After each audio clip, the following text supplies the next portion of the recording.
Alright, so welcome back. I was commissioned to create this custom trophy here. The client supplied the model and I hadn't seen it before, so I'm not sure who the original designer is, but let's get into the build. Next up, the time lapse. I know you all love watching these prints come to life, so I had to include it for you.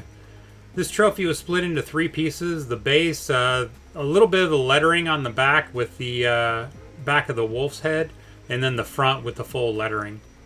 I printed it at 15% infill with a, it's a 0.16 layer height for a clean, detailed finish.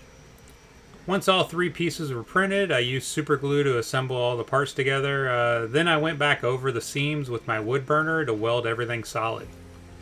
After that, I pulled out some Bondo spot filler. I got a 5-pack on Amazon for under 30 bucks. I'm not sure if the deal is still there or not, but it was a steal at the time. And of course, you'll definitely want to wear a mask when you're working with this stuff, especially the welding of the plastic. I had the AC running and a few fans going because, as usual, the printers were going behind me in the next room over. So I was being somewhat safe, but definitely take better precautions than I did. Don't be me.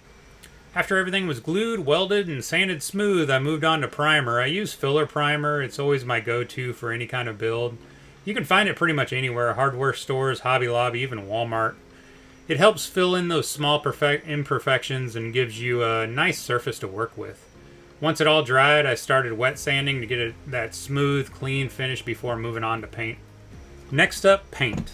I started mixing colors to get this unique aqua blue-green shade, combining blue, green, and white until it looked just right. But here's where things kind of went sideways. I did learn a major lesson. Don't mix paint on your computer desk.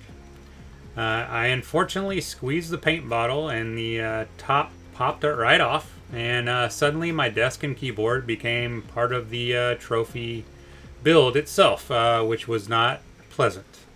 Luckily, it was acrylic paint, so it washed off with water, but my pride, yeah, that didn't clean up quite so easily. After the great paint debacle there, I got everything cleaned up and finally moved on to airbrushing the base color. I mixed up that aqua blue-green shade and started laying it down. My airbrush was acting up a little. Nothing major, just one of those days where it didn't want to cooperate. I'm sure you've had them.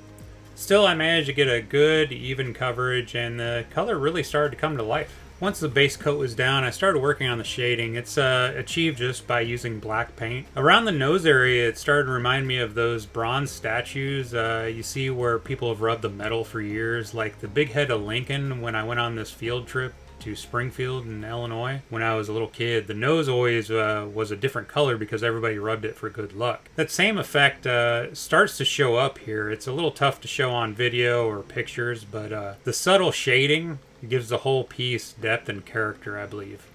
I began with the gold trim around the base and lettering. I used this color called Greedy Gold. It really popped against the aqua blue-green base, and it was in the original picture as well. It added a perfect contrast that made it shine just enough to stand out without going overboard. Metallic finish gave it a really good professional polished look that really tied the whole piece together.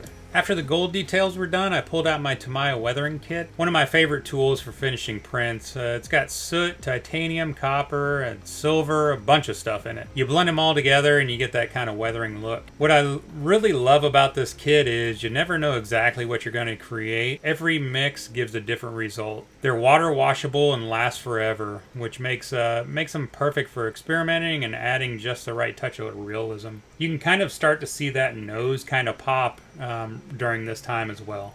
After weathering, I went on to a black wash, just some watered down black paint to add a little bit more depth and contrast. I didn't get that part on camera, but it really helped tie everything together. Then I moved on to adding in some moss effects. I used super glue to apply it, then brush it on or place it into place.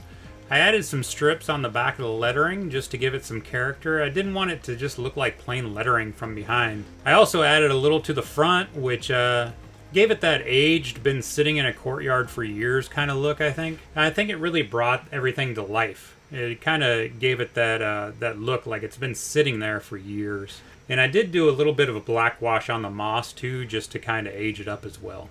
And here it is, the final result. I hope you enjoyed this video, and I really hope the client was happy with how it turned out. That's all I've really got for you for this one. Until next time, remember I post long form videos once a week, and shorts come out most days of the week. Thanks for watching. Now get out and create something.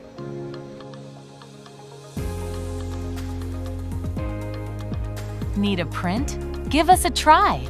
We're your friendly 3D printing guy. And remember, now offering discounts to returning customers.